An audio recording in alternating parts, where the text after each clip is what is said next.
Yo, it's your boy Unkasa. I'm here with Mikey T, the movie star. Report card ready, yo. You already know what it is. We are live on Unkasa, man. You know, Dipset alumni here. You know, I really appreciate you for giving me the opportunity to speak with you today. No problem. Happy New Year, Mikey. Happy New Year, man. It's a pleasure to have you on the channel. You know, can you tell me a little bit about growing up in New York? Is that where you grew up? Born and raised, Harlem, New York, man. You know, I grew up in the 80s and 90s. The beginning of the crack era. I ain't gonna lie, I had a great childhood. You know what I'm saying? Minus growing up in the hood and shit like that, I had a great childhood. You know what I'm saying? I had a great childhood. I had a great mom's, great grandmother. You know what I'm saying? I had aunts, uncles, god brothers, cousins. I made sure I was good. You know what I'm saying? So New York wasn't all that bad. Way better than it was. It was way better then than it is now. So when did you find it in yourself that you wanted to start rapping? Unfortunately, my family, they had, I think they had got kicked out of their crib, and they moved in with me and my mom's. My mom's had a one-bedroom apartment at one time. My aunts and my cousins came and lived with us, and my god brother Matthew, he used to work for this spot called Kenny System. It was basically Parkins' assistant for Yankee Stadium for the Yankee games. He used to come home late, and every night he come home, he'd start beating on the chair and start writing his little rhymes. Sometimes I used to help him with his rhymes because he used to be asking me, yo, you got a word to rhyme with this? And every time he used to ask me a word to rhyme with it, I used to give him a rhyme. He said, you're going to be good at this one day. So we wound up moving out that apartment. And the only thing that was left in the apartment after the movers took all the furniture and stuff was my god brother's rap book. So I took the rap book and learned how to format music that way by stealing his notebook that he left. So that was my introduction to the rap music. You know, my moms used to go to Nobody Beats the Wiz all the time and go buy a bunch of records and tapes and shit. So the music was in the house. Like, the music was in the house 24/7. If I was asleep, I heard the music. If I was up, I heard the music. I just come from a musical background. You know what I'm saying? Everybody in my family just loves music, all types of music, from Caribbean to jazz to classic, hip hop, R&B. We love it all. So who were some of the artists that actually inspired you when you were younger? Definitely Michael Jackson, LL Cool J, Big Daddy Kane, Stetson Sonic. That was early on, but as I got older, Nas, Biggie, Pac, Busta Rhymes, Wu-Tang, Das Effects, Boot Camp Click, the whole Duck Down. You know, I grew up off that grimy 90s era hip hop. Onyx was definitely an influence. So I'm reading that you got your first record deal at the age of 19 within the span of 15 minutes. Is that like the quickest someone has ever gotten a record deal? From my knowledge, the only person I got signed by the same man in 15 minutes before me was R. Kelly. He signed R. Kelly in 15 minutes. So, yeah. Basically, I went to a studio session with my homeboy Ronnie Henson. Shout out to Ronnie Henson. He had a deal at Motown, and he was also a ghostwriter. So he was writing material for the New Groove Theory album. Shout out to Bryce Wilson. And they had changed singers because Mel LaRue had left the group, so was working with a new singer by the name of Makeda Davis. Shout out to Makeda. And they were just basically getting the body of work done for the New Groove Theory album. And I went to the studio, and they asked me to rap, and when I rapped, it kind of blew everybody's mind. And from that, I guess they went and told Barry Hankerson, and Barry Hankerson, he walked in the room. I didn't know who he was at the time, and he was like, who's the little nigga that out here can rap his ass off? And everybody pointed to me. So he's like, yo, you about to get on this record right here? I was like, nah, I'm just here at work, just, vibing out. He was like, nah, I want you to get on that record. So Bryce Wilson told me to get on the record. I probably wrote my verse in like 15 minutes, 20 minutes tops. Went in the booth, laid it down. Before he broke out, he told me he had a meeting to go to. So he said, I'll be back in an hour. When I come back, I want to hear what you did. He came back in exactly an hour. He ain't even let the full track play. He played like probably 4 or 5 bars and cut it off. I thought he ain't like it. Next thing he said when he told the engineer to cut the music off, he was like, you the second person I sound in 15 minutes. And that made me, right off the top, who the first person you sound in 15 minutes? He was like, R. Kelly. What record label was this? Black Ground Atlantic. Black Ground Atlanta. Aaliyah was signed to them. Timberland. Missy. Can you tell me about when you first recorded with Cameron and actually how you two met for the first time? Met Cameron through a mutual friend, Lupe Abrazi. Shout out to Lupe Abrazi. Gumbo. Jokes up. We had a little crew called the Taliban that stood for taking a look in Black American neighborhoods. You know what I'm saying? Around the time where the Taliban was kind of not the thing to represent. You know what I'm saying? And that was just a place that everybody came to. Every hip hop artist, don't matter who it was, every street dude used to just pull up on 145th because that's where we used to hustle at, 145th and Broadway. We used to sell the mixtapes, the Cool G, the Iceberg, cell phones, anything we can basically get our hands on. That was our hustle spot. So I used to, you know, around the time when Cam was doing the SDE thing, he used to come around a lot. You know what I'm saying? And one day he came, it was raining outside, and he came and sat in the van just smoking a few blunts. And I told him, I was like, yeah, I know you just signed my little bro Juelz Santana. He's like, yo, you know Santana? I was like, yeah. No, word, that's Lil Juju. And he was like, word. He said, you rap too? I was like, yeah, I rap. He was like, let me hear you. I spit like 100 bars for Cam. Blew his mind. That nigga told Luke, I like, you hot niggas, man. You hot in talent. And from that day on, he was like, yo, I want you to come fuck with this set. So before that meeting that day, what did you actually know about Cameron? Was there like hood rumor about him? Was there street, music momentum starting to build? I was always a fan of Cam from the Confessions of Fire album. You know what I'm saying? I used to see Cam in the hood. You know what I'm saying? Cam and him was a little older than me, but I used to see him in the hood. We like Harlem is real small. You know what I'm saying? Harlem stretched from about 155th to about 110th. You know what I'm saying? East to west. So, you know, if you popular, you know, Cam was an All-American, so he was popular playing ball. He was tearing niggas up back in the days, rhyming and shit when he was Killer Cam and Murder Mace, you know what I'm saying, Children of the Corn Day. So I always heard of him, but I really got acquainted with Cam like 99, 2000, something around there. That's what's up, man. So following that day where you were actually able to spit for him, like you said, 100 bars, after that moment, what type of a relationship did you two take on? Cam always embraced me, you know what I'm saying? Out of me and Juelz was always friends, but out of the whole set, like the members, Cam and Juelz really embraced me, you know what I'm saying? It was always embracement coming from Cam. He always tried to put me in a position to display my talent. You know, Cam, he paid me to write for a few of his artists too, you know what I'm saying? So I always salute Cam for what he did for me, you know what I'm saying? He put me on a platinum album, you know what I'm saying? He put me on a gold album. I can't complain about nothing, you know what I'm saying? I appreciate everything Cam did for me. I appreciate everything that Diplomats did for me, you know what I'm saying? Including everyone, you know what I'm saying? So Casa, can you tell me about heading out to Chicago and beginning to work with Lupe Fiasco? Yeah, me and Lupe met through Bryce Wilson again. I battled Lupe over a phone,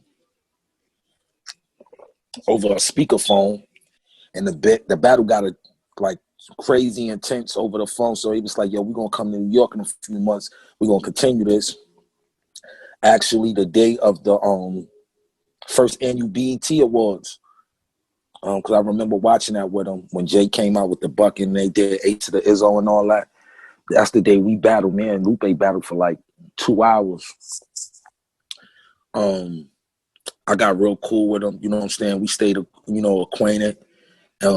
My deal at Black Round had fell through due to staff change and all that. It was either I can leave or be shelved or just wait till they want to work with me. So I left, you know what I'm saying? I left with, a lump sum of money. And, I was just on ice. So one day Bryce was like, yo, you need to go move out to Chicago with Lupe and them.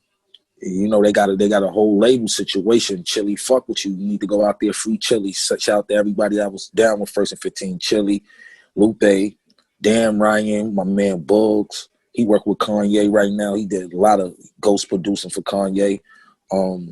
Prolific, Gemini, my boy Sport. Whole team out there. So around the time when I did move out there, I had just caught a gun charge. You know what I'm saying? I used to walk around with my pistol like it was a phone. And I was going headed to a baby shower with my boy Double Trouble, and the D's pulled us over. And I got locked up for a gun. I wound up doing 5 years probation for it. So I was going back and forth to Chicago.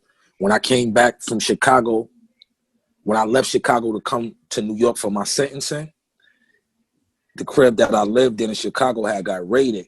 So one of the artists, Gemini Sport, they called me and told me, yo, everything you've seen, everything that was at the crib, gone. All your clothes, everything is gone. They, the feds came in. So that's what stopped me from going back to Chicago.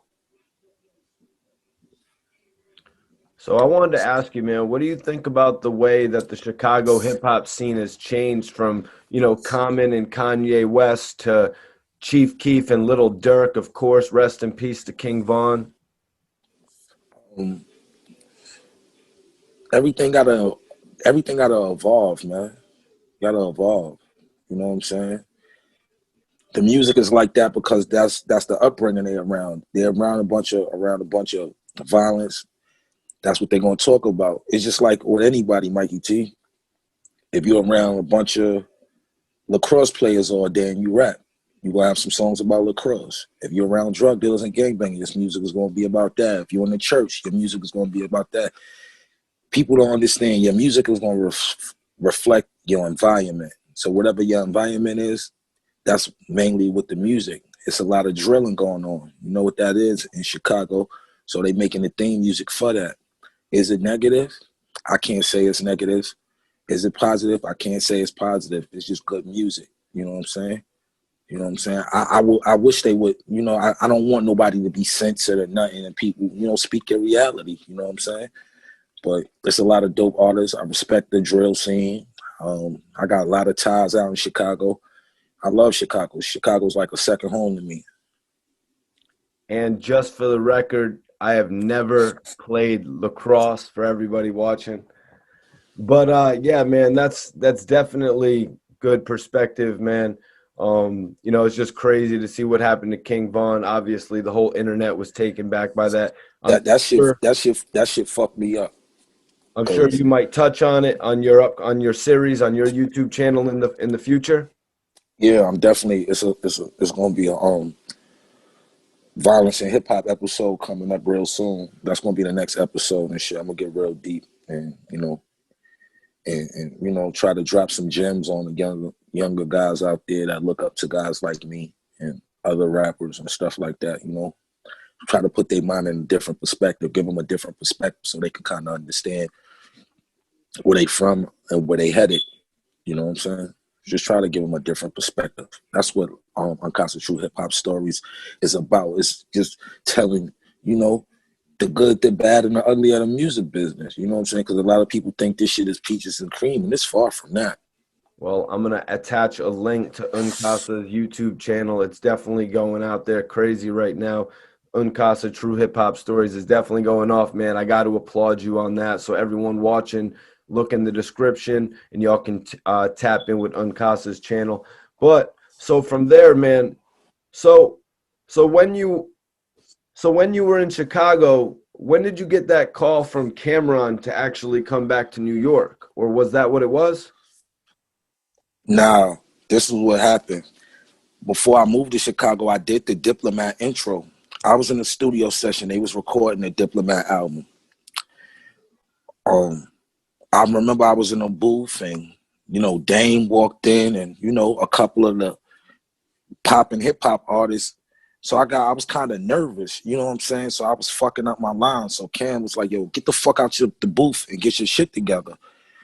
So me thinking he was flipping out when he wasn't really flipping. He just wanted me to go, you know, smoke, gather my thoughts, go get back in the booth, do my shit. I left. The next day I was on 145th. Cam pulled this truck up mad fast. Damn near hit me. Hopped out on me like, yo, get the fuck in the truck. Don't ever leave one of my sessions again. Fuck is wrong with you? I'm trying to get you popping, nigga. The fuck nigga, you can't take a little pressure? Hopped in the truck. It was just me, him, and Guru. He took me down to the studio, Baseline. I think it was either Baseline or Sony, one of the big studios at this time. And the way the intro and everything, that's exactly how this shit happened. Cam was like, yo, it better be fire. You know what I'm saying? And Cam was basically coaching me. He was like, yo, I want you to spit it like this. I want you gonna be, you know, I didn't even know Cam was gonna put the intro on it. I didn't know what it was gonna be.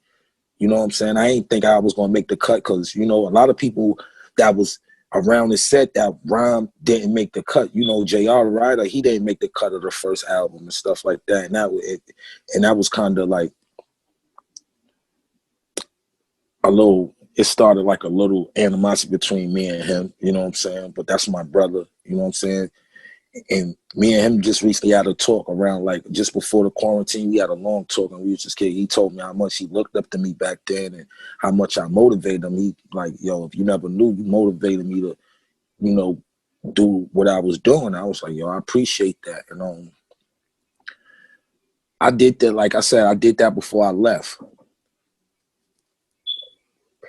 I'm in Chicago in the basement. I go get some Swisher Sweets and a Double XL magazine with Dr. Dre, Eminem, and 50 Cent on the cover. And they just had a discography of all the albums that was coming out, who was on them, who produced it and all that. And that's how I found out I was on a Diplomat intro. It said Diplomat intro done by Unkasa. And that shit blew. Like, I almost jumped through the fucking roof. Like, I didn't even know. Like, and I think Lupe kind of felt some way about that because, you know, once I came back to New York and they heard the Diplomat album, they was like, yo, he down, he fucking with us, how he was fucking with them. It wasn't like that. I had laid the groundwork for the Diplomat shit before I even moved to Chicago. Because in the midst of that, I was still doing the Purple City mixtapes with Chinx, you know what I'm saying, the Reloaded, the Matrix mixtapes and shit. So I was already, you know, in the mix with Dipset, but I was always doing my own thing. So that's how I got really introduced to Chicago. So right on the intro, you know, on the Diplomats intro track, you say, man, today I signed to Dipset. Could you break that down for me when you officially signed with Dipset? What was that like, man? I never signed to Dipset. I never signed a contract with Dipset.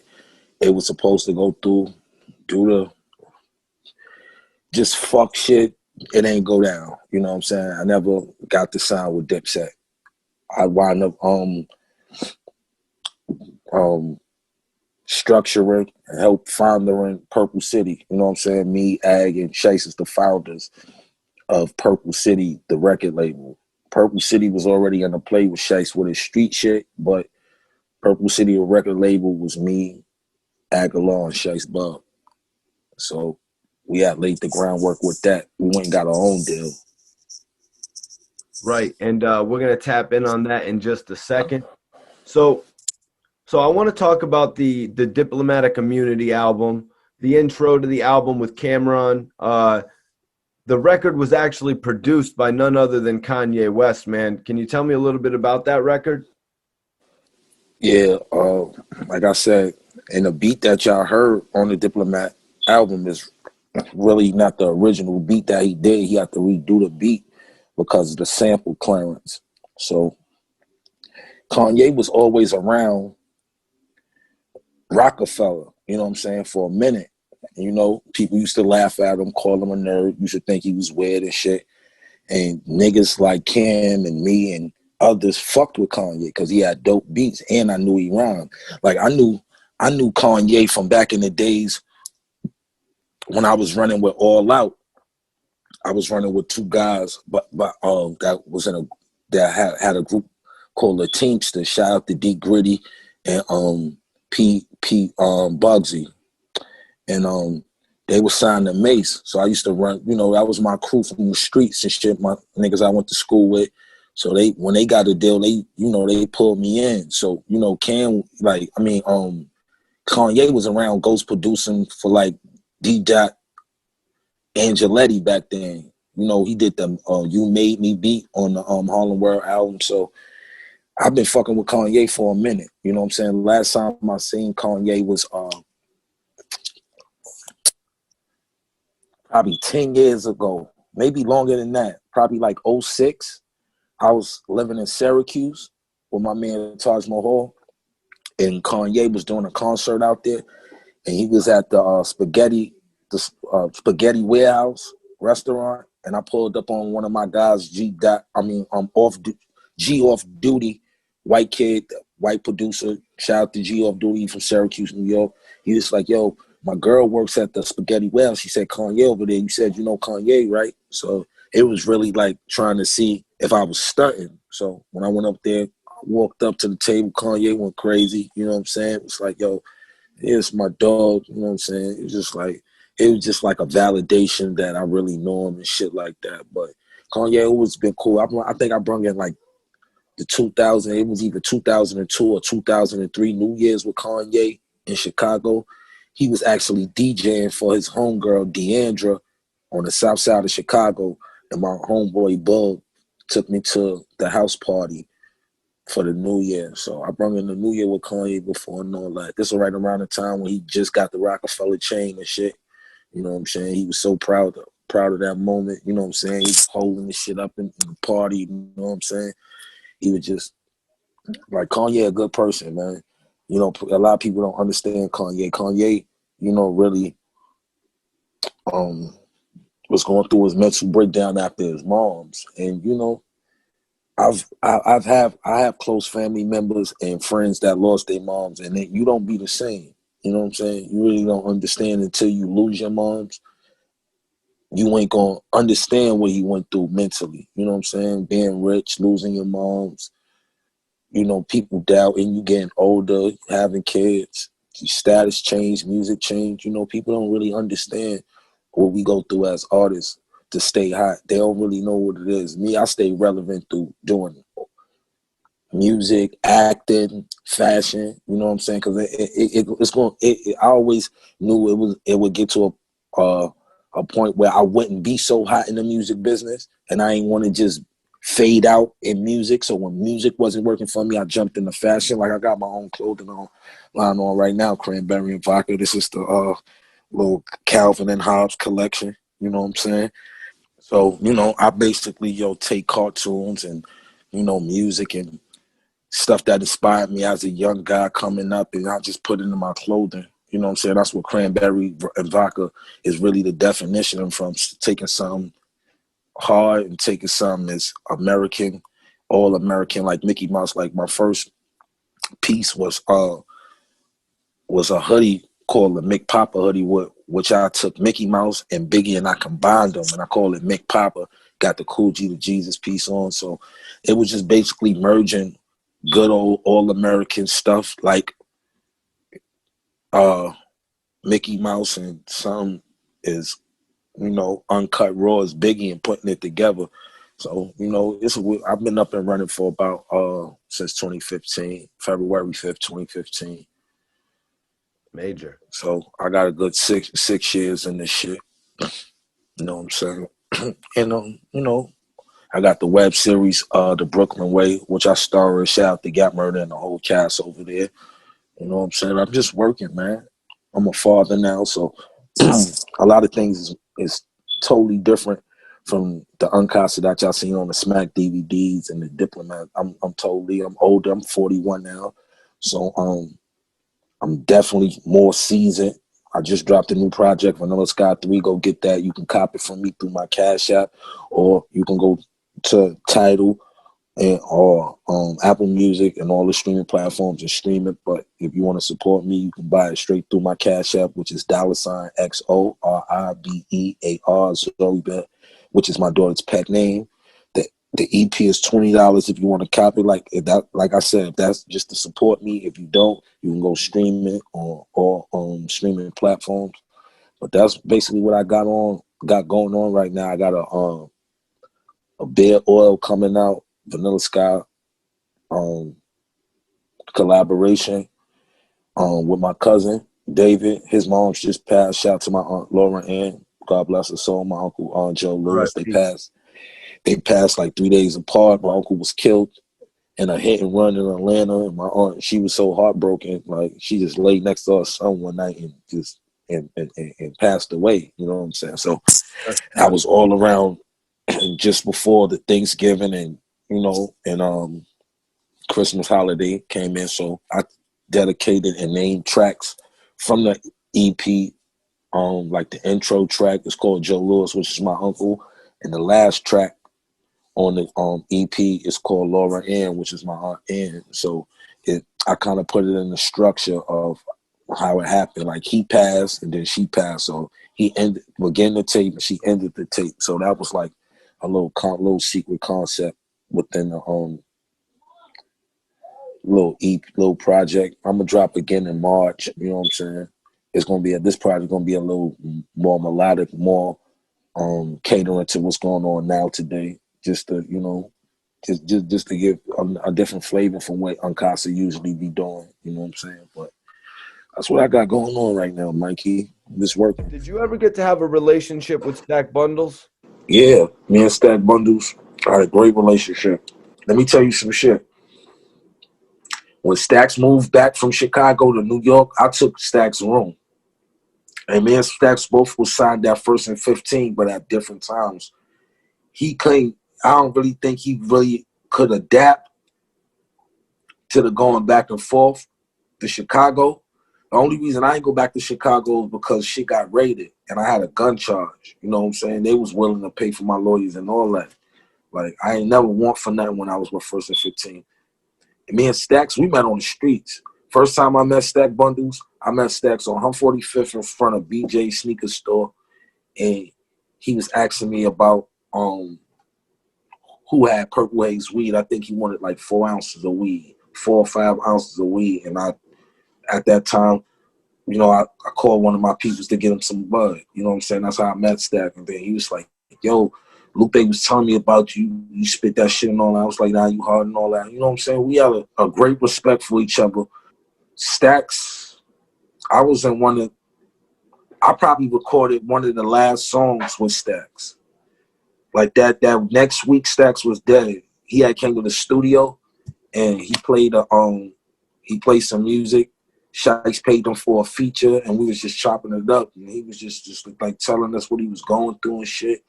And we was just like, yo, you gotta get the fuck out of here. And he was like, yo, that's why I'm telling Capo, I gotta get out of here. I need some real bread. You know what I'm saying? At that time, he just wanted to get the fuck out of there. You know what I'm saying? He had played that song. It was an airy-ass track that he played. I think it's called I'm Good. He was just talking about his hood and shit. It was airy because that next week he was dead. Chinx called me.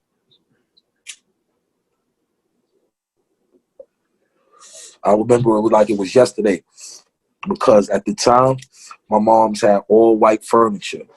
I came to the crib. I rolled up a blunt.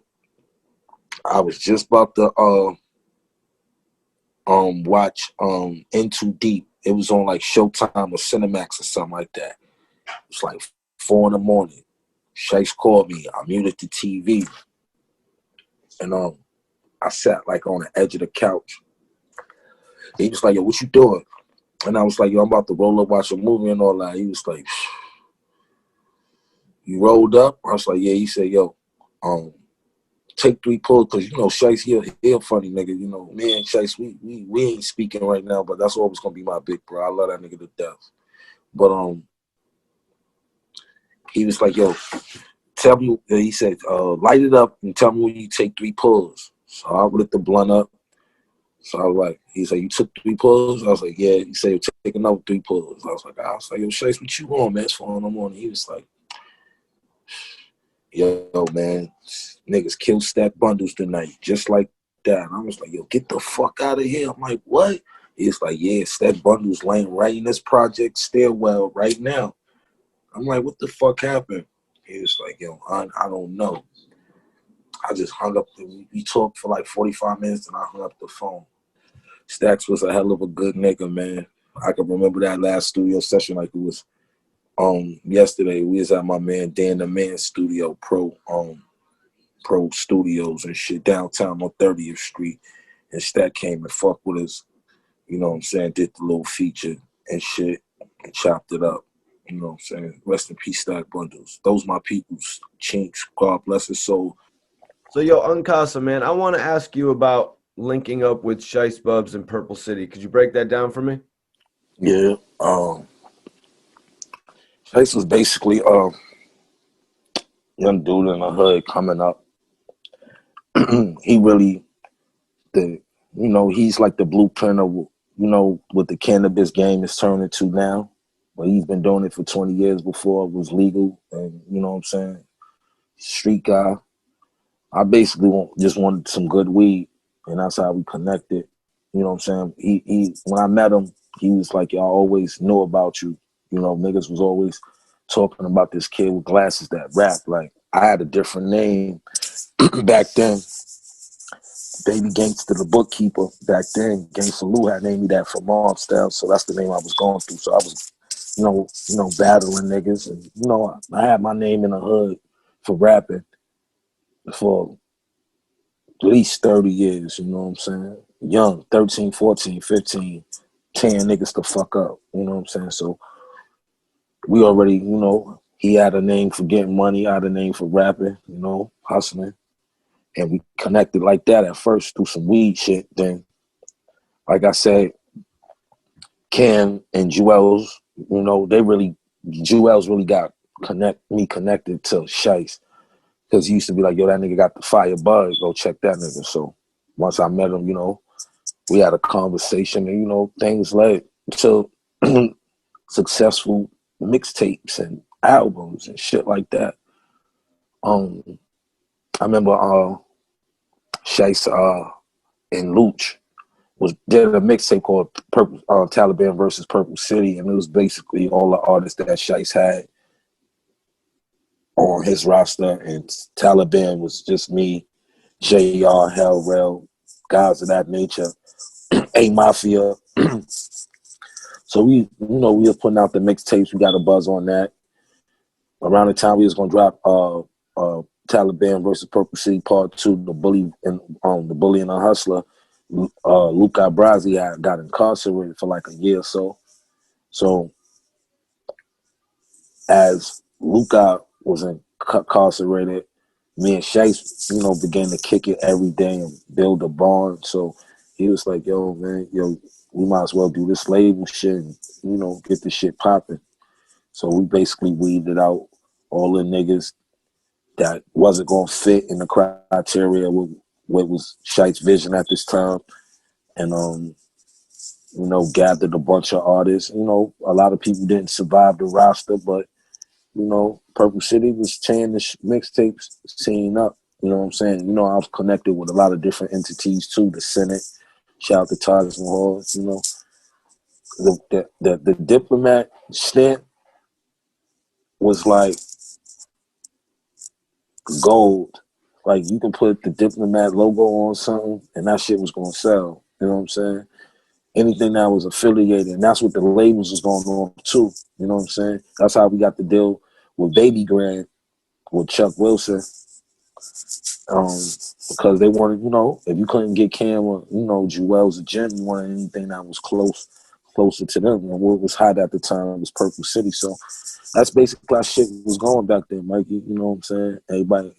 Everybody out for themselves. You know what I'm saying? Me and Chinx put some shit together, help a lot of guys that couldn't get that viral moment. We gave it to them, you know what I'm saying, through the mixtapes. Anything that we dropped, that shit, their numbers, you know what I'm saying? So, you know, we help a lot of guys come in the game, you know, do their thing. Right, like you were saying, you didn't actually sign to Cameron, but you used the affiliation to get a situation with Baby Grand. Yeah, because it was like, at the time, when Cam was signing, like JR and Hellrell and all them, me and Chinx, we was like, yo, it's not enough food on this one plate for everybody to eat off. Because that's how we're gonna start bumping heads. Let's go get our own plate and build our own foundation so we don't really have to piggyback off the Dipset shit. You know what I'm saying? We are Dipset, we are family, but we our own entities. We Purple City. But you know, even when we got our deal, you know, a few niggas was mad and bitter that we got our own deal and was able to get leverage and do certain things. And niggas hated on it and shit like that. But, you know, that's how the game go, man. That's how the game go. This is a dog-eat-dog world, man. And if you ain't mentally prepared for this shit, do not get in this rap shit, because it ain't even about how nice you is or how many songs or how much jewelry, how many bitches you fucking or none of that.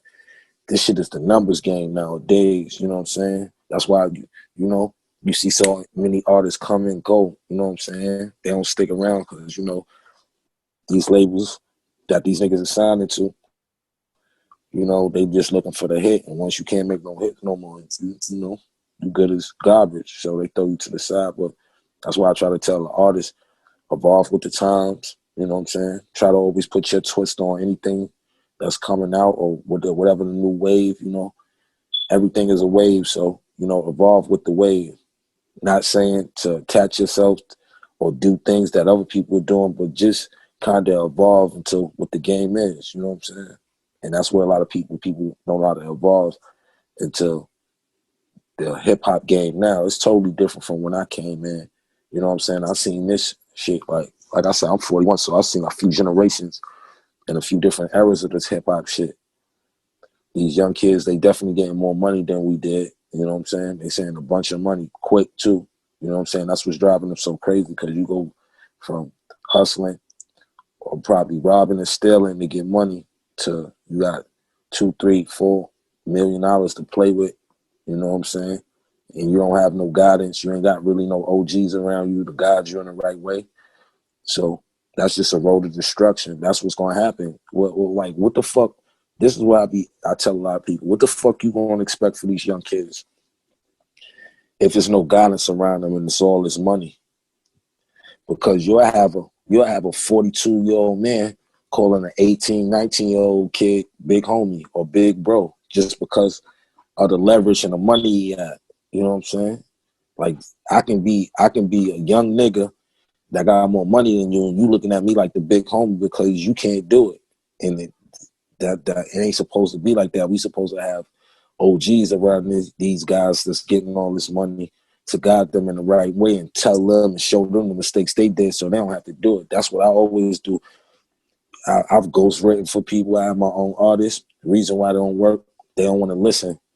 And then when they bump their head and run into a wall, that's when I never even played a I told you so road. I just be like, you know what I'm saying? You choose the lane you want to roll. It's a wide road. You can go in the fast lane, you go in the slow lane, you go in the steady lane. A lot of people want to go in that fast lane and they crash. You know what I'm saying? Learn the business. People don't want to learn the business. Take time out to learn your business. Know where your streams is coming in, where you know where your revenue and your money's coming in, your lawyer management. I ain't never have really none of that type of shit that these guys had. I ain't really have the machine. So anything you ever seen me do is coming straight from the mud. Like, gotta go out, sell mixtapes, hit the block, sleep on niggas' floors, do all types of shit. You know what I'm saying? To get where I've gotten things that I've seen in this game. So even with the Unkasa True Hip Hop Stories, I always try to, enlighten, I try to enlighten the dope shit that I did, but I was trying to, enlighten the darkness too, you know what I'm saying? Because, it's no life and there's no light between positive and negative energy. You gotta have, if you have one, you gotta have the other. Just as much we want to be positivity, we gotta have negativity because it's a balance, and people don't understand that. You know what I'm saying? And when we get some elders that can actually grab the hearts and the minds of these kids in the right way, I think you'll see a better outcome. Even in Chicago, if you just get some of the real OGs from Chicago, they get close to these guys enough for them to listen, I think we can change. It starts with us. We keep thinking the government and all that. The government ain't gonna help us out. None of these people gonna help us out. It starts with us, and that's been an answer forever. It starts with us. When we gonna put the racism down? When we gonna stop using race as a crutch or something that's been going on for years? You know what I'm saying? We all equal. You know what I'm saying? It don't matter if you're black or white. We all equal. We all is God's people. You know what I'm saying? Some is richer, some is faster, some are prettier, some, you know what I'm saying? Everybody is not going to be all equal in that way, but as human beings, we are all equal. And once people get a perspective and, a mind, they grasp their mind on that, I think the world will be a better place. Not even just the hip hop generation, the whole world as a whole. You just got to realize the perspectives is different. Change your mindset a little bit. I had an ill conversation with Chinx too before he died. I'm gonna tell you how I found out about Chinx. Last time I seen Chinx twice before he passed away. I seen Chinx at a Super Bowl party at Stage 28. He was with Bino, and he was just really frustrated with the game. And at the time, I didn't understand because he had "Fuck About Your Feelings." He had that shit all over the radio. They was going crazy. He was just like, he was kind of like in a funk, like, yo, everybody just praising French niggas. You know what I'm saying? Shit like that. He wasn't dissing French, but he was just feeling like he was at a point where he was feeling unappreciated. You know what I'm saying? So I was just like, yo, bro, if that shit ain't affecting your money, don't worry about that shit. Get to your bread. You one of the hottest niggas out. Don't worry about that other shit. That shit come with the game. I've been in it for a while. You know me. I know Chinx forever. He used to hang out with my dudes in Harlem. You know what I'm saying? The 49ers, the Teamsters that I was talking about earlier. Chinx been around this when he first came home from jail and all that. So, yeah, that's when he first hit me. I seen him. I seen him at the Super Bowl party. Then I seen him at this club called Silhouettes in a town I was out in Middletown living for a minute, and he did a walkthrough for the club, and I seen him tap me on my shoulder, gave me a hug. It's like, I love you, bro. Love you. We chopped it up, drunk some champagne, smoked some weed, and he broke out. He made sure he told me he loved me before he broke out, and that's the last time I seen Chinx alive. Now, we on a road in North Carolina. I'm with Juelz. We on the road. We doing a show.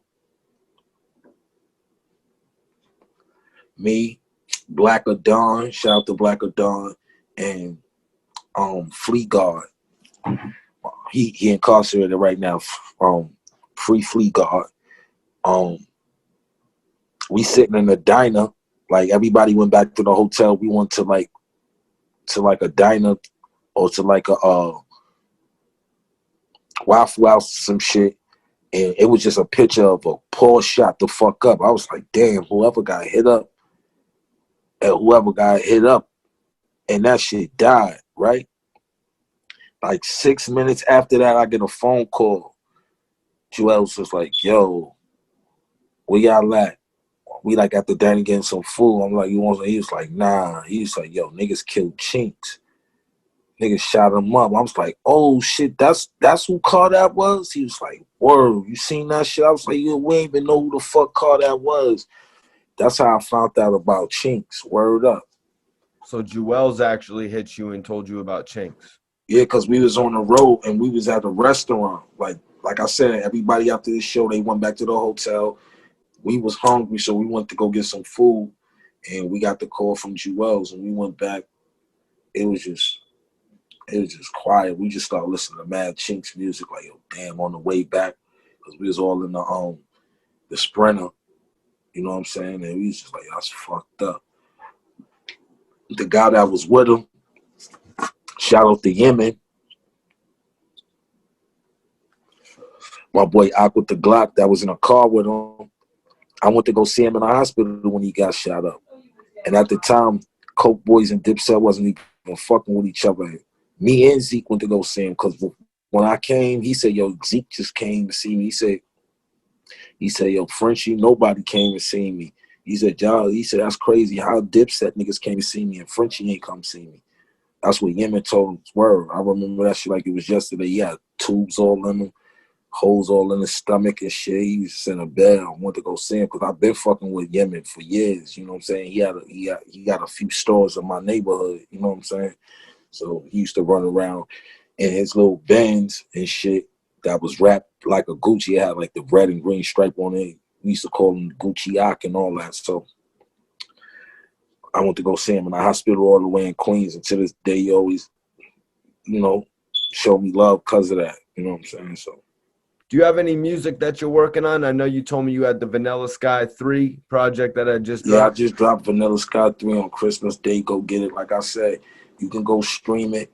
But if you proud to pay, you can buy it from me straight direct through my DM on Instagram. I am Unkasa. You can buy it straight from me through my Cash App, $XORIBEAR, Zori Bear, which is my daughter's pet name. And the digital copy with the front cover and the back cover comes with the package.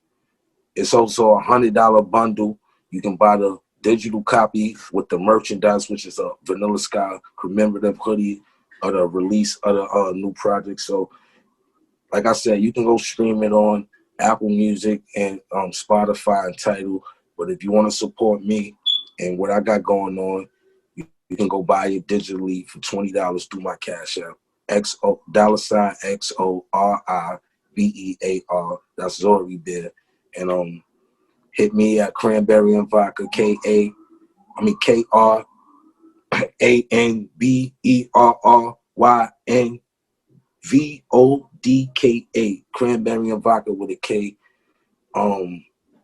That's my merch page. You can check that out. You can get the merch from that page. The website coming the top of spring 2021. In the meantime, you can get the merch through my DM and my Instagram. So that's what I got going on right now. Episode 2 of season 3 of the Brooklyn Way will be out January 12th. So y'all tune in for that. Big Oil on the way early spring. Collaboration with Big Juice, located out in Atlanta. Shout out to Dave. Rest in peace, Aunt Ann. Rest in peace, Uncle Joe. What else I got coming up? Vanilla Sky 4, top of the spring. That's about it, man. Episode 33 coming soon. Unkasa True Hip Hop Stories, Violence and Hip Hop. Salute, man. Shout out to Mikey T, the movie star. Did you ever get to have a relationship with Max B? Yeah, Max was real, man. Max was always cool.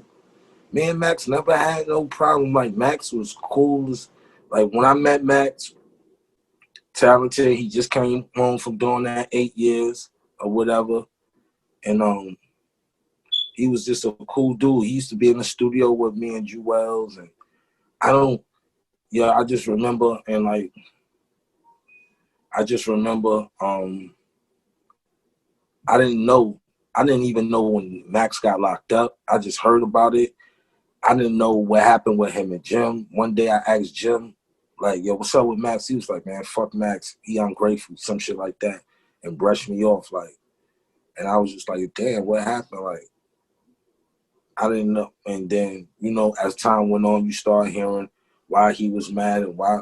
I never got into that because I never had a problem with Max. See, that's what people don't know. Dipset didn't have a beef with Max B. Max B had a beef with Jim. That shit was between Jim and Max. It was never between Dipset. He never had beef with Cam.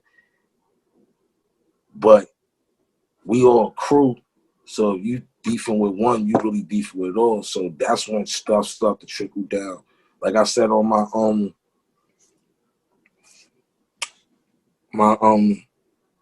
Unkasa True Hip Hop Stories, when all that shit was going down, the day the Skull Gang, 9/11, the day the Skull Gang, first Skull Gang mixtape drop, we was doing our run, was hitting all the local bootleggers with the tape, you know what I'm saying? All the local little hat spots and local whoever sold DVDs and joints. We was on 25th, we went to Cap USA.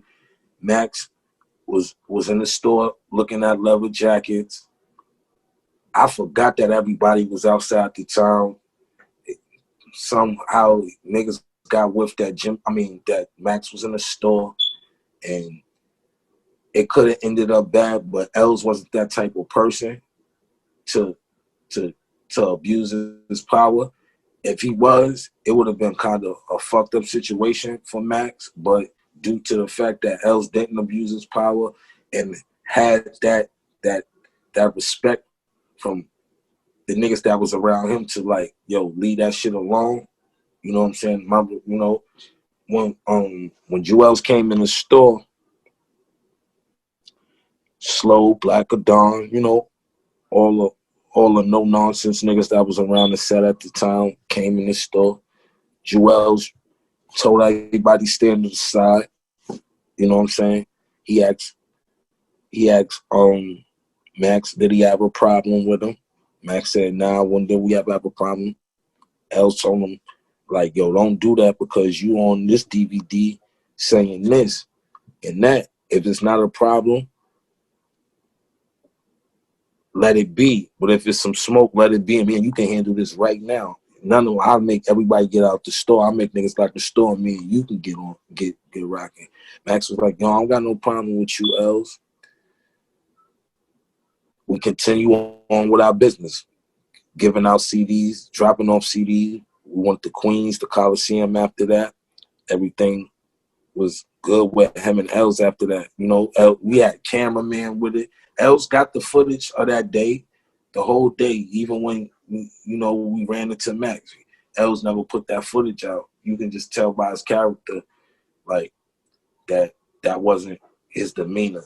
You know what I'm saying? That wasn't Els' demeanor to do that type of shit. You know what I'm saying? Anybody else probably would have put the footage out. Els probably got the tapes in storage somewhere. And them shit probably missing, or whoever was the videographer at that time got that footage. But Els never put that footage out.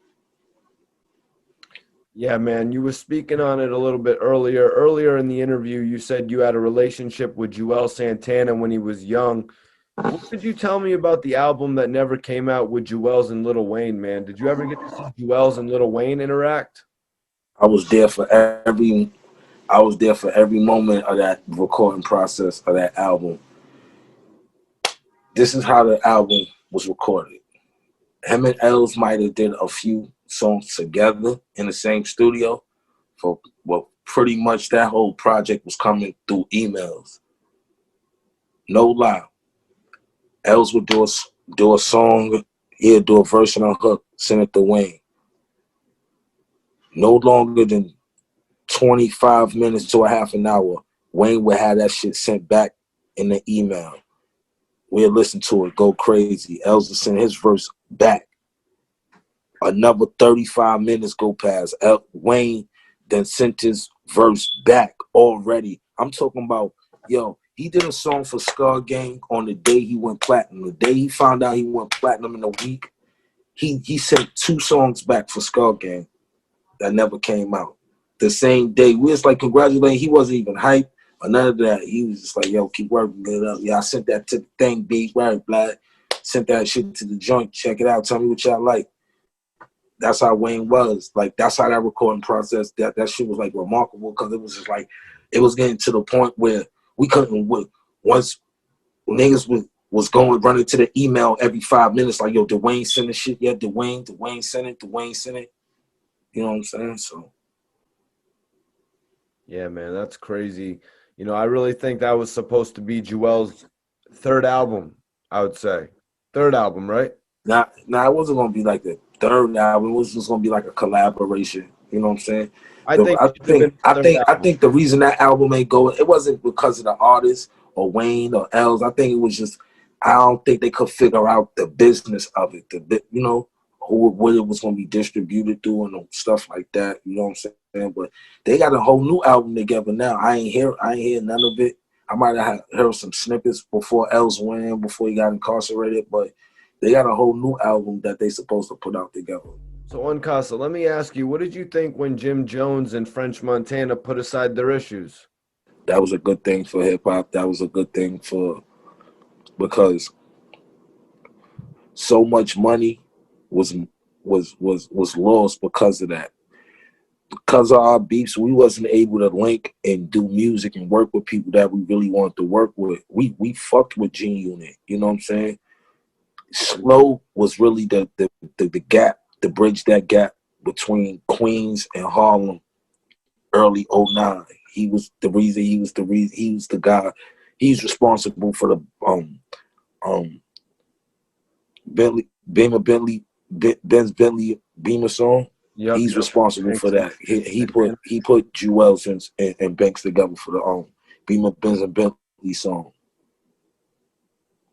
So, you know, and I had my own relationship from the late '90s with Fifth. You know what I'm saying? I remember when I used to go to Sony and shit with Bryce. You know, they used to have Fifth standing downstairs because, you know, Fifth was a high-head. Fifth would take plaques off the wall, break through. You know, Fifth was different. So they used to kind of leave him down in the lobby. He was like, yo, y'all going to see Tone and Pope. You telling niggas to be downstairs, you know. Fifth, that's his boo-boo days. This before he got signed to Dre. This is like right after he got shot. He was riding around in a bulletproof Jeep and shit like that. So, Casa, can you take me into first meeting 50 Cent then? Right there in the Sony building in the lobby, my man Bryce Wilson introduced me. He's like, yo, that's 50, this is Unkasa. And when he said, yo, I heard about you. I heard you nice. And I was like, yo, good looking. So like around that time I was buzzing in the streets. Then I started buzzing in the industry. You know what I'm saying? So that's how I met Fifth. I met Fifth in the lobby of Sony. You know, like I said, he was a high head. He was gripped up, vest up, bulletproof truck. I think Gayo was with him at the time too, if I'm not mistaken. Looking at him there, I mean, gripped up, aggressive as hell, as we knew G Unit to be. Did you ever look at him to be a diamond selling recording artist? I knew it was a matter of time before he made it big. His whole energy, his persona was different. You know what I'm saying? His whole persona was different. I knew it was just, he was destined for greatness. It was just a matter of time before he got his foot in the door the way he needed to be. You can tell, like, it's just certain niggas that just got it. It's a thing in the industry called it. It's just certain niggas got it. You know what I'm saying? It's just a matter of time. You know what I'm saying? People don't understand. It's timing. 50 was been out doing shit with Onyx, doing shit with a whole bunch of people. Jam Master Jay, he had to blossom. You know what I'm saying? 50 probably wasn't ready the way he was once he got with Dre and M. You know what I'm saying? You got to develop. I know I had record deals. I listened to how I rap then and how I rap now, and I totally know I wasn't ready for the game, but they seen it in me. They, you know what I'm saying, whoever was signing me and giving me these deals and these checks, they seen it in me. You know what I'm saying? So, you know, like I said, I seen it in him early. I knew he was gonna be big. You know what I'm saying? Because he was a wild dude. You know what I'm saying? He was real aggressive back then. You know what I'm saying? I was in the studio tonight with Bryce. We was in Studio B in the Hit Factory when it was down on 54th Street or something like that, right across the street from Sony. And I seen Fifth like run out the building, like holding his hand, like after he got into that altercation. I remember that shit like it was yesterday. I was wild young too. And then I started hearing it on the radio and stuff like that. I was like, yo, like I'm a part of some hip hop history. I was there for a lot of shit. Like last time I seen Fifth was at before our self-destruct movie premiere. And he like jumped over like a barricade and hit me in my motherfucking ribs mad hard too. I'm like, yo, damn, Fifth. He was like, yo, what up? Cause I've been telling Els I knew Fifth and all that and shit.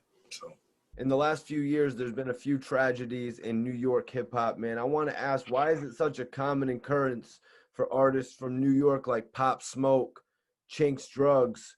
Like, why is it such a common occurrence for these artists to lose their lives? like I said earlier, environment. Just because I'm a hip hop star and I'm popping all over MTV and stuff like that, and I got a bunch of money, don't mean my problems leave. You know what I'm saying? Don't mean the mindset leave. If I give a kid from my block $1 million a day, he's not going to change. You know what's going to change? His address might change, his watch, his clothing, his bitch, his friends. That'll change. The mentality won't. People don't understand. Your money got to determine your mentality. If you're rich, that's exactly how your mentality got to be. As you grow in finances, you got to grow in intelligence. You cannot still be ignorant and your money's up here, because your money's up here but your mentality's down here. What's going to happen? Your money's going to come right under your ignorance, and then what's going to happen? You're going to fall. You're going to crash into a wall. So try to balance shit out and understand perspectives and put the right people around you. Test your people too. Test your people. See if niggas is on point. Test your people. Not saying to put out traps and stuff like that, but test your people to see if these are the right type of people that you need around you. Everybody can't go.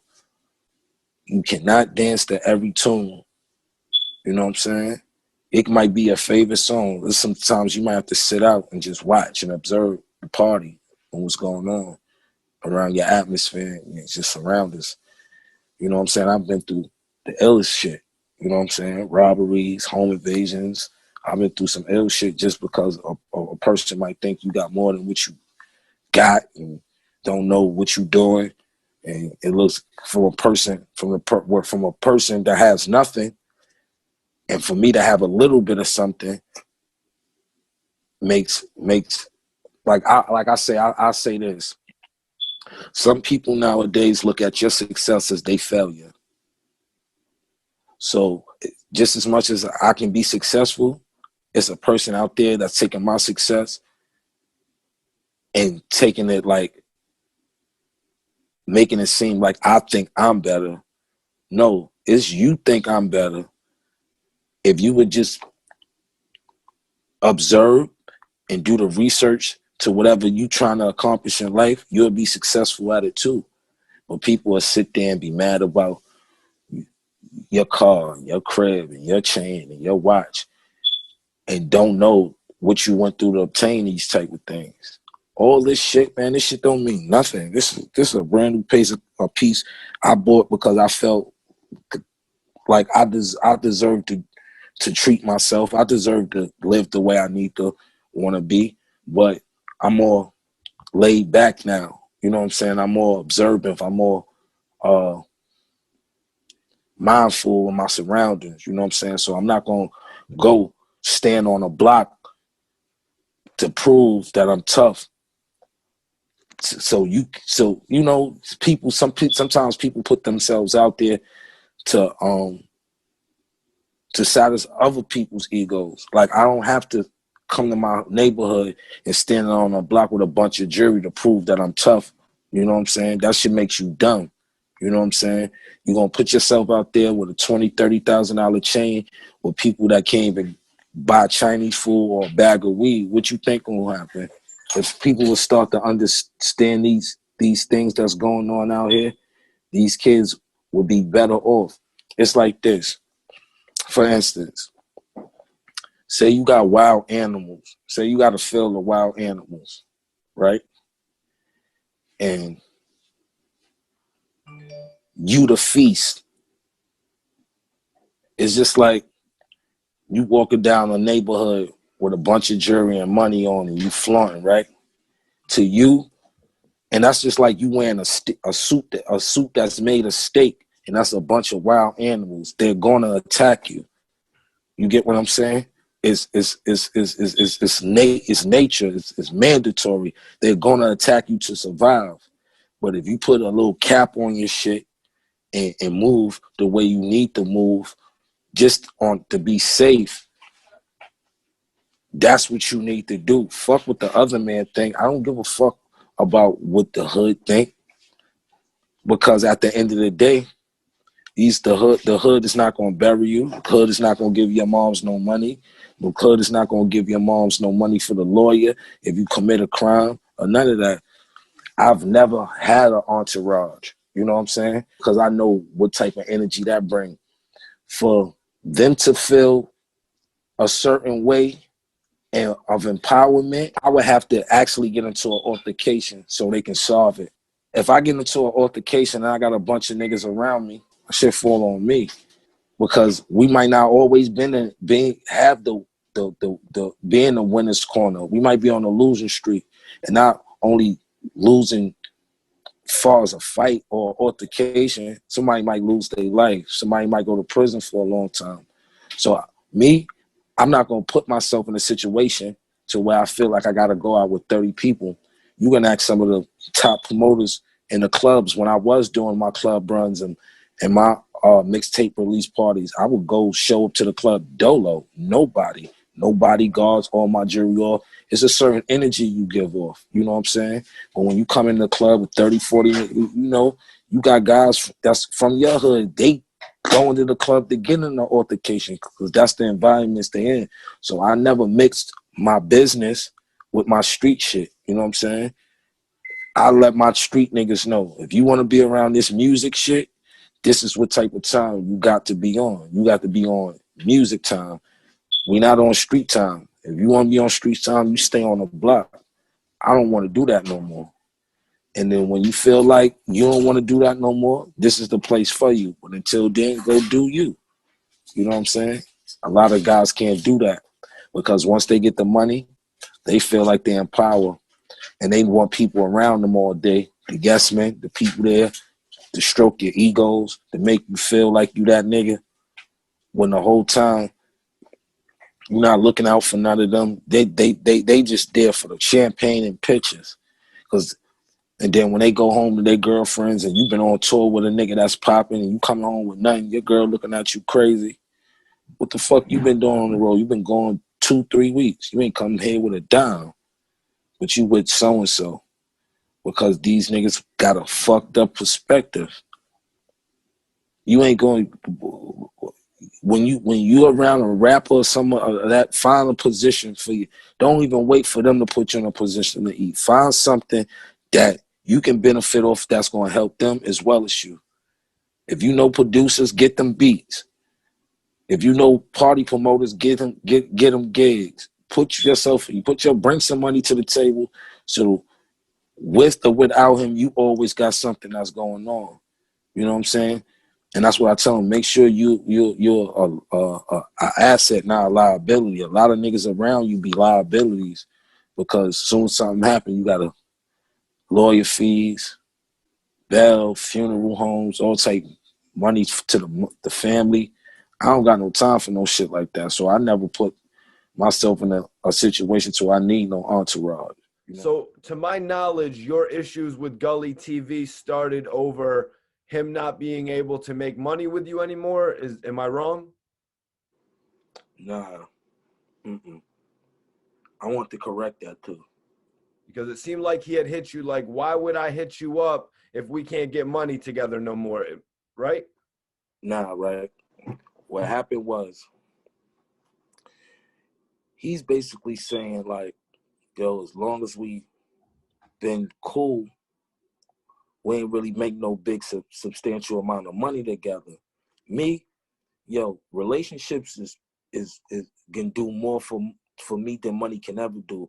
Money, all I'm gonna do is spend that shit, invest that shit, and the money's gone. You know what I'm saying? I'm gonna use that money to make more. But If you can't take a relationship that I introduce you to and make no money off of it, that's not me. That's not you know what I'm saying? That's not my fault. You get what I'm saying? I don't look at friendships. I don't build my relationships off of how much money I made with you. I build my relationships off of people, how much I've learned from you. You know what I'm saying? The knowledge is the money to me. I've learned how to, if I learned something from you, I could go get that money. You know what I'm saying? So it really wasn't no issue about no sweatsuits or nothing like that. You know, I guess that was just, you know, how he was feeling. But at the end of the day, you know, I've never looked at Gully as a financial stepping stone. You know what I'm saying? Or look at him like, oh, I can get some crazy. Like, I've made money with Gully. You know what I'm saying? We've made money together, but it's just like, I'm just, a lot of the endeavors that I'm doing now, I wasn't even doing when I was fucking with Gully. Like, I ain't have cranberry and vodka. You know what I'm saying? I was just an artist. You know what I'm saying? I ain't have the endeavors in the businesses that I have now. I was just an artist running around. I had some street money, and that was it. You know what I'm saying? But as we grow up, but if that's the perception that he took, to each his own. You know what I'm saying? And not saying he was right or wrong, but you know, to me, friendship, relationships are as bigger than a dollar can ever be, because I might not can make no money with you, but I can bet you I can learn something from you to make some money. So you were saying you guys had linked initially in 2009. When did the problem start? Was it just recently, or was it? Me and Gully really never had a problem. Me and Gully had a fallout due to me trying to mediate another situation that he had. He had some back and forth words with the OBH guys and my homeboy Tone Trump from Philly. So I kind of basically was trying to mediate it, and wound up me and Gully start going to get into a back and forth over that, because he was basically telling me, like, don't tell him what type of content to post on his page. And he was right. You know what I'm saying? I stepped right out of that. Man, we had fell out. The next time I seen Gully after the fallout was Prodigy's funeral. I bumped into Gully. He was at Prodigy's funeral. He had the Mobb Deep shirt on and shit.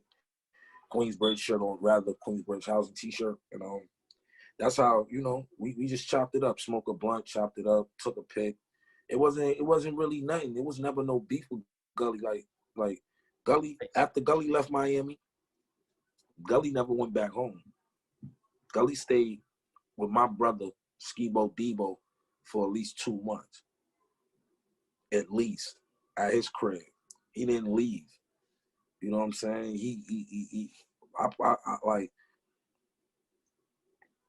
I put him around a real one. I'm gonna just say that. You know what I'm saying? You know what I'm saying? He respects Skibo. Skibo respect him. You know, like I said, we had our endeavors. You know what I'm saying? It was never. I've never had no ill willing to Gully. You know what I'm saying? Everybody be like, yo, how you fuck with him? You say, yo, I've been fucking with Gully before he became this Gully TV. You get what I'm saying? So the shit that y'all, you know, depict of him, that's not my character of him, because I met him way before he was even on YouTube. But no, on the real Casa, I wanted to ask you, what were his issues with OBH that you tried to It wasn't really with OBH. It was with OBH, but the thing that I was trying to mediate was him going back and forth with one of my Muslim brothers, Tone Trump. You know, he's real cool, close with my brother Skibo Debo. So we was basically trying to mediate the situation between them. You know what I'm saying? It went haywire. Me and Gully, we said things to each other. You know what I'm saying? But like I said, next time I seen Gully, I wasn't with nobody. I was by myself. Gully's a big dude too. I was by myself. I went to pay my respects to Prodigy. Me and him wound up just chopping it up, taking a picture, smoking a blunt, and we went our separate ways. Me and Gully, Gully slept in my house before. I slept in Gully house before. This is the picture I'm trying to paint for you. Like, Gully, I looked at as a friend, a big bro. You know what I'm saying? Me and Gully shared a lot of things. Gully got a lot of interviews, uncut shit that me and him shared. Yeah, he's still just sitting on. You know what I'm saying? Gully just did an interview the other day. He had on a green, lime green Adidas jacket that I gave him. You know what I'm saying? Like, me and him always bear gifts when we see each other. That's the type of relationship that me and Gully had. Whether it was a book, literature, music, a magazine, a piece of clothing, we always shared that. So that's the relationship me and Gully have with one another. Me and him I don't have no quarrel with Gully TV. You know what I'm saying? Like I said, when I met him, he was doing what he was doing, but he also showed me another side. He was a businessman. You know, he was fit. He was smart. He put me on the books. You know what I'm saying? Every time I met him, every time I seen him, he was giving me a new book or something. Yo, read this, read that. So the depiction that y'all try to, like, not you, rather, but people try to pick that's how he is on his platform. You know what I'm saying? Everybody got to sell what they sell. You know what I'm saying? Like I said, once you make a bed, you have to lay in it. So that's, you know, Gully's uncut raw, say what the fuck you want, and he's going off that. You know what I'm saying? So Right. That's why I had to leave it in the past, you know?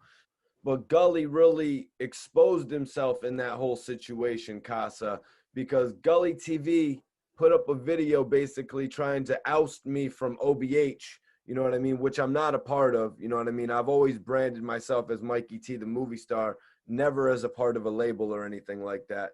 But let's call a spade, right? Because I'm going to give it to you raw.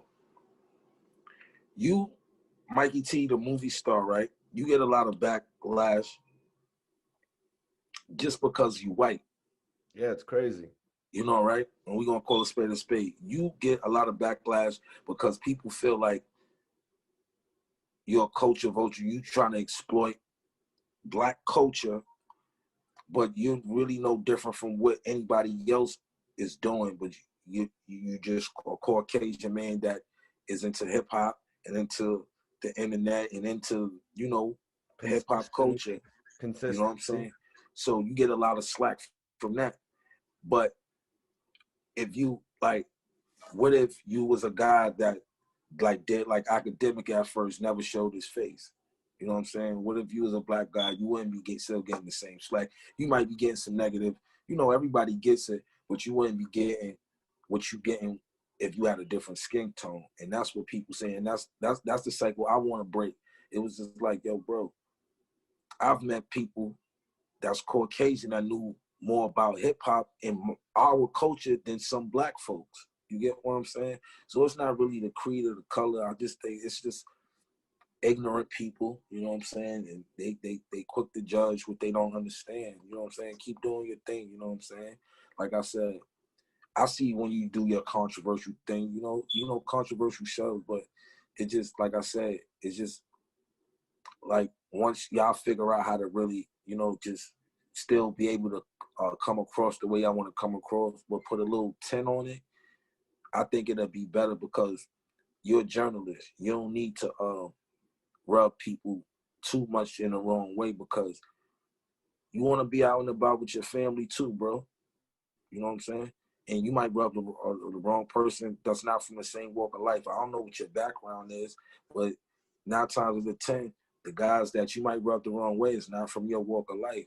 So when they see you, they're gonna handle you the way they would handle a person from their walk of life.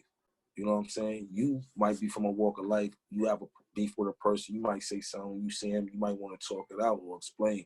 These guys might want to crack your fucking head over impulse just because they feel disrespectful because it's gone viral and it's on a big blog. That's why I always tell these guys, like, if you would get more interviews and more endorsements if the content that if you shift your energy in a different content format to where it's still controversial, but it ain't so rubbing people the wrong way. You don't want to be a journalist that nobody don't want to fuck with. Journalists eat off of content. You don't always want one side. Say you do an interview and you talking about some beef shit, but you only getting one side of the beef. You're not getting both sides because one guy don't want to fuck with you, and this guy just might want to get his clout off and know that you have a platform, he can talk his shit. You got to figure out some way how to meet them in the middle so people will respect you as a journalist, because all y'all doing is journalism, but people don't really understand your angle. You know what I'm saying? They don't. It just because of your skin tone, it makes you like, yo, what the fuck this guy Mikey T talking about? I smack the shit out of him when I'm saying. That's what you give off. Yeah, But that's what Maserati Fox said. You know, just because I interviewed Bangum, Smurf, and Domination back in the day. yeah, because it's just like you gotta know what walls you gotta pick, because shit be deeper than music. Like, y'all get it. Like, these is two rappers. No, these is two street niggas that just so happen to rap. You get it? It's a different from a rap. It's different from a nigga like J. Cole and a nigga like Young King Von. King Von's in the trenches.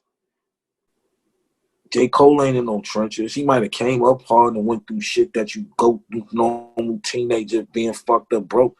These new motherfuckers came up with killing, drilling, backdooring motherfuckers, doing all type of shit that could send them to jail forever. You get what I'm saying? And that's what the game is. And that's why I be like, yo, you know what?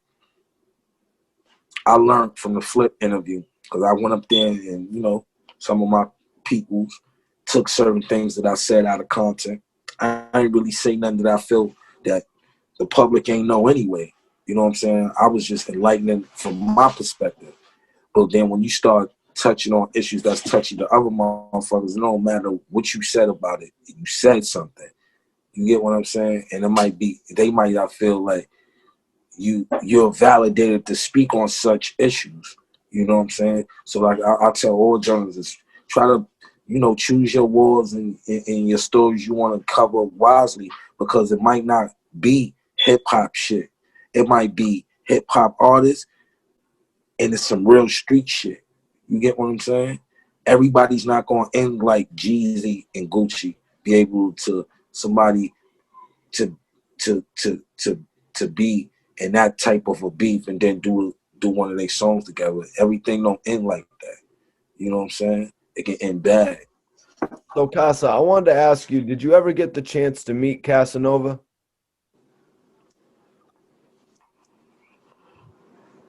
I met Casanova on a few occasions. I met Casanova back in the days before he was Casanova, because Skull Gang, we was connected to Brooklyn cats, Queens cats, and they all ran in the same circle. So, but I introduced myself to Casanova at a Dave East party. I walked with someone and said, I fuck what you doing. That's what type of guy I am. You know what I'm saying? If I see something I like and you there, I'm not going to be a nigga that be like, yo, I'm not going to be bumping your shit in my house. And then when I see you, not say what's up to you. You get what I'm saying? I'm going to let you know I'm a fan of your shit. And that's, you know, he always came off cool. You know what I'm saying? I was there that night. He almost got popping with 6ix9ine at the Dipset concert. I was standing right there. He hold his own. You know what I'm saying? He hold his own. He was ready to get it popping. You wanted to go and bust 6ix9ine that night? It wasn't really with 6ix9ine. It was with the entourage. Okay. But yeah, he you know, he Casanova. He from a different cloth. I'm him. He's originally from the Bronx.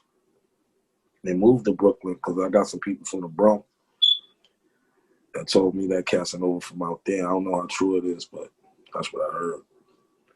What did you think about the situation with him that sort of popped up out of nowhere? It's the company you keep. Shit is not going to just change because you turn into a rapper. That shit that you do on the street still attached to you. When you get that rap check, you got to get the fuck away from shit that's going to incriminate you, because you're not that same. You bust your ass all your life to get a record deal, right? But then some shit from 15 years ago can get brought up and fuck everything that you worked for all your life. You got to weigh it out. Do I want to be the same street nigga, or do I want to be a nigga that's out here feeding their family. You know what I'm saying? Putting other people in position. See, the thing where a lot of people nowadays, and especially when I came in, people get in a position of power don't put other people in a position to win. You know what I'm saying? Still to this day, I see guys get money, and the first thing that they do is waving in people's face that don't got nothing anyway. So not only that they don't got nothing, they willing to take everything from you. And they should, because the way you're projecting yourself.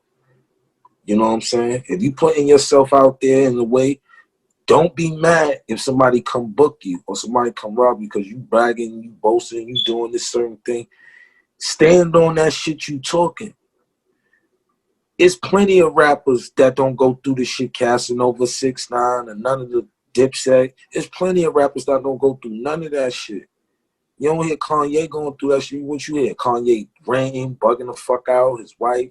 You don't hear Kanye getting into trouble with another rapper about some shit. And if he do say something about a rapper, niggas know Kanye just fucking crazy. He just say what the fuck he want. You know what I'm saying? On the other, like, it's the image that you portray. If you're a gangster rapper, prepare for gangster shit to happen at some point. There's no way you can be throwing up blood or throwing up crap. People in that temperament is not going to try you. It's inevitable. It's inevitable. It's going to happen because because the surroundings and the image that you're portraying. You get what I'm saying? Lil Dicky ain't going through the shit that Casanova's going through. They're in a whole different realm. You get what I'm saying? Exactly. I'm not giving people the energy to deface what I've worked, my legacy that I've worked for years. Before, let me tell you this, right? Before it was a Dipset, right? Before it was Purple City, any of that shit, I was always me. Before I got around Cam, I was always me. I remember Cam took me to Sony before, and everybody that he went to introduce me to in the office already knew me. I already been up in that office 4 or 5 times. Feet up, rolling weed, shit like that. Gun on me, chains on, ignorant young nigga shit. You know what I'm saying? I already been up in the building. So it's like, yo, damn, I'm trying to get you a deal. Everybody fucking know you. Who the fuck am I introducing you to? So I've been me before I got connected to anybody because this is what I wanted. I've never been into sports. Only thing I ever did was watch TV and listen to music. Smoke weed and get fly. Fuck bitches. That's it. That was my mentality. My mentality is totally different nowadays. You get what I'm saying? Like I said, I'm 41. I might look young because I didn't come from the era of you abusing wild drugs and shit like that. You know what I'm saying? I smoke weed. I rarely drink. You know what I'm saying? If I do drink a champagne or a margarita, I don't drink hard liquor like that. You know what I'm saying? So, man, I still smoke pounds of weed. Good shit. That's good to know because that's the only shit that I do. You know what I'm saying? I ain't gonna say I'm in no gym. I don't work out, none of that shit. I just take care of my body. The only thing I need to do now is just to drink more water, shit like that, pray more, stuff like that.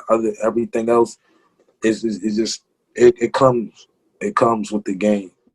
I was in Clubhouse like a week ago, and they had a discussion about all the violence that was taking place that week. Bootsy, Mo 3, Benny the Butcher, and stuff like that, right? Right.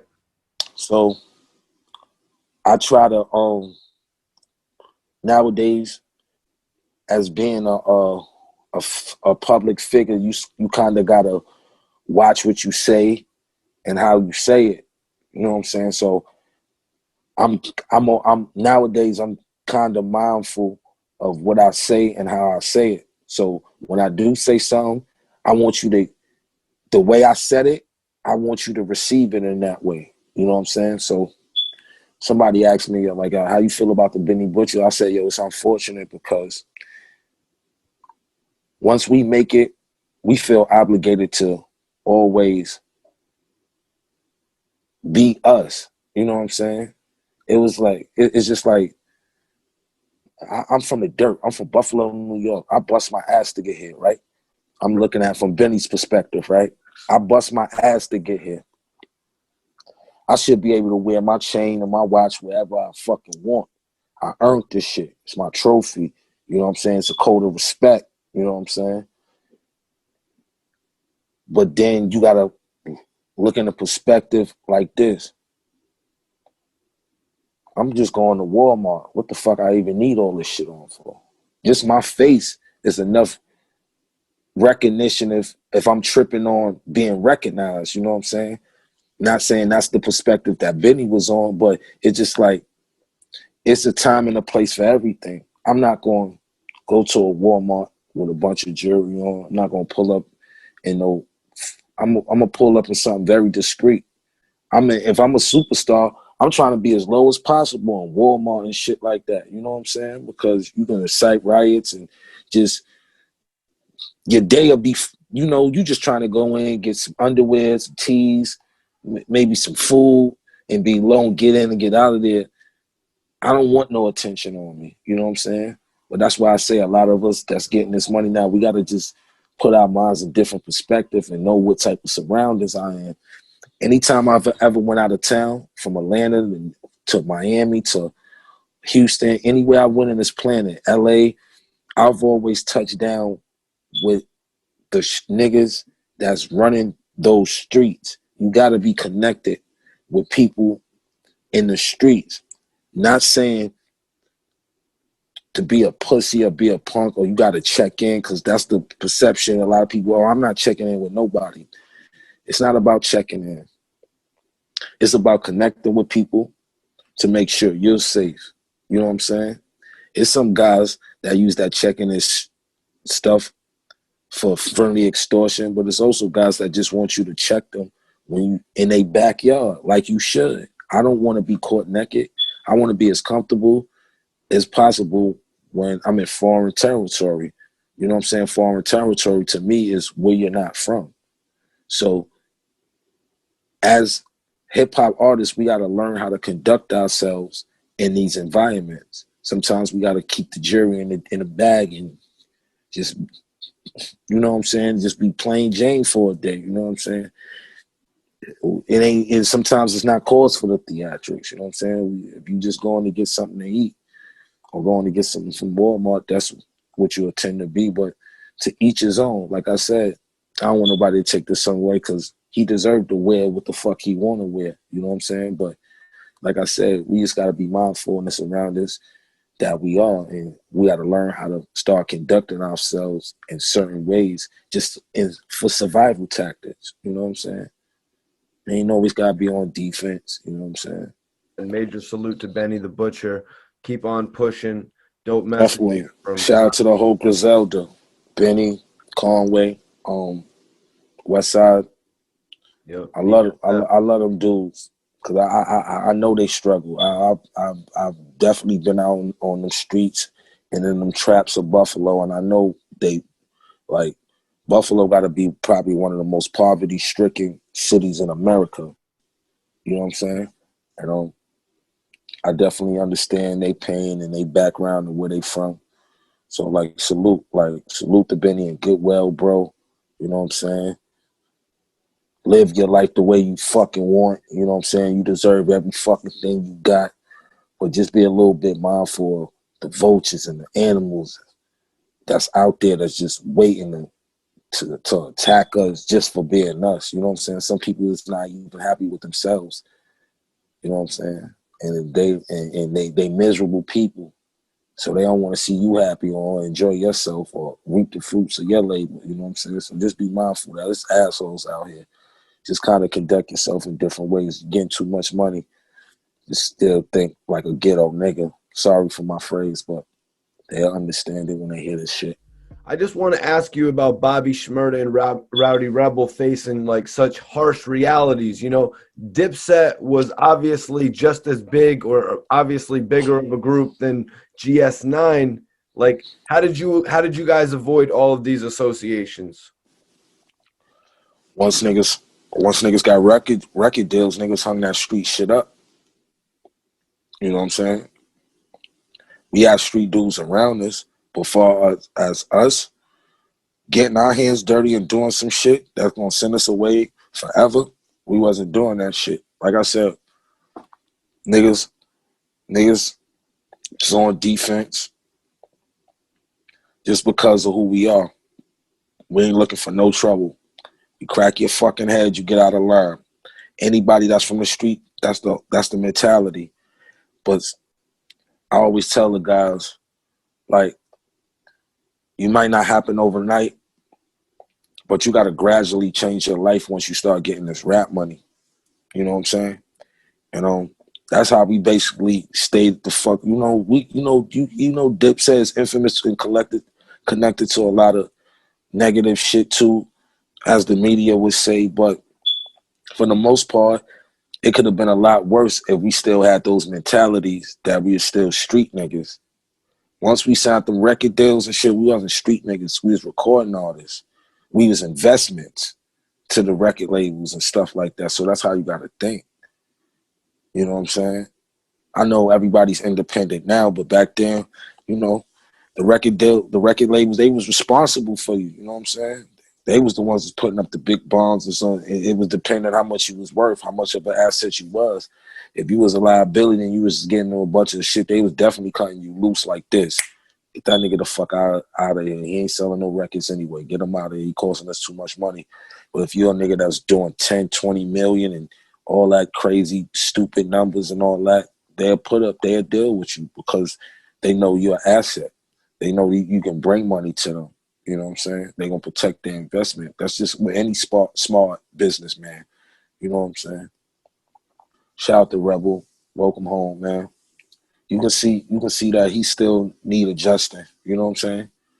You know what I'm saying? Because, you know, I'm pretty sure he's on papers, probably on parole, so he can't smoke weed. He can't be his normal self. So he got to take adjustment. You got to understand, man. You took a young man away from his family, away from his friends for 6 years. Right. Lock him away. He do his time, and you just put him back into society. What you think shit is going to be still the same. I just hope that he got some positive people around him that can guide him and to let him know, like, yo, you don't want to end up back where you just came from. So you're a businessman now. Came home to a lovely home, bunch of jewelry, bunch of money, bunch of love. Not saying you can't catch back because we know you cannot get no time back, but, you know, try to catch up a little bit. You missed 6 years, you know, go out there and bust your ass, get that bag, man. Y'all the money boys. You know what I'm saying? It's nothing but the Smurters, you know what I'm saying? So go with that bag, man, get rich. That, you know, you want to get those motherfucking COs and everything mad and stay out of there. You know what I'm saying? They happy when you into there. You want to keep them mad and keep them hating, stay out of jail. Keep being successful. Because that motherfucker still gonna be working that shitty ass job and you gonna be on the docking on the yacht in the middle of the Mediterranean Sea with a bunch of street niggas from Brooklyn and living the life you supposed to live. You know what I'm saying? There's a time and place for everything. I'm pretty sure that he educated himself while he was in it. You know what I'm saying? And like I said, he was a young kid. The kids was like 19, 20 years old. You know what I'm saying? 24, 25 years old. They coming home 30. They missed a lot of time. So, you know, of course they're going to go right back to what their environment, because that's what they, you know, that's all they know. You know what I'm saying? Because when you're doing that time, you can't wait to get back to the world. But when you come out, you're in the middle of pandemics. Things are a little different. Shit shut down. You can't be, you know, I see you got the little studio, in-house studio in the crib, got a beautiful home. Stay in the crib, man. You know what I'm saying? Once some girls, you know, get your selective one that you can trust like that to bring your crib, get you a little shorty. If you got a little shorty, you stay with your shorty, you know, stay with your family, stay with your brother. create that new smoney sound. You know what I'm saying? Get to the bag, man. It's unfortunate that we losing guys like Pop Smoke, King Bomb, Mo3 to street violence, and it's just because it's a lack of guidance in hip hop. That's what we missing. We missing OGs. There's a bunch of old ass kids out here. Motherfuckers is 40, 50 years old and they kids. And I'm talking about in the mentality. It's like motherfuckers is on their third and fourth childhood. You know what I'm saying? What comes with age is wisdom. If you're not getting wise as you get older, you just a grown ass little nigga. Just a grown ass little boy. You know what I'm saying? Like I said, I don't claim to be no fucking gangster. I ain't never been no gangster. I did gangster shit. Not no gangster though. I'm a realist. I'm not taking no shit from nobody. I'm not no sucker. I'm far from a gangster. I don't want to be no gangster. But gangster shit to me right now is just taking care of my daughter, taking care of my moms, my family, staying the fuck out the way, empowering my people. That's gangster shit. But, try to stay focused. Shout out to everybody that's going through it. This time shall pass. Stay prayed up. Keep the blessing blockers away from you. Keep all the negative energy away from you. Pray, stay prayed up. You know what I'm saying? Take vacations. You know what I'm saying? Even if you got to get tested for a virus or whatever, travel. Don't let this shit trap your mind. That's what I tell people. You know what I'm saying? Because we forget we still in a pandemic, and these days is going fast. Summer's gonna be right back around the corner, just because of the long recess that we took in 2020. It's right back around. So just in this first quarter, it just opened up. So get on your money, get this bag, bust these quarters, get $1 million a quarter. You know what I'm saying? By the end of the year, you be full M's up if you can get $1 million a quarter. Build strong mind teams. You know what I'm saying? Everybody ain't got to rap. Get some motherfuckers around you that know how to invent something. Invest in real estate. Calm down on the jewelry and the cars and the clothes. Go get you some land. You know what I'm saying? Try to get your record expunged because you can. Just do the research. You know what I'm saying? Try to clean up your act. Get your credit together. See, hip hop artists is not gonna tell you shit like that. So I ain't gonna get on here and do a bunch of gossiping with you. I'm gonna be me. You know what I'm saying? Anything you ask me about something, I'm gonna tell you. But I'm gonna just keep it funky because I've never been a clout chaser. You know what I'm saying? I ain't chasing no clout.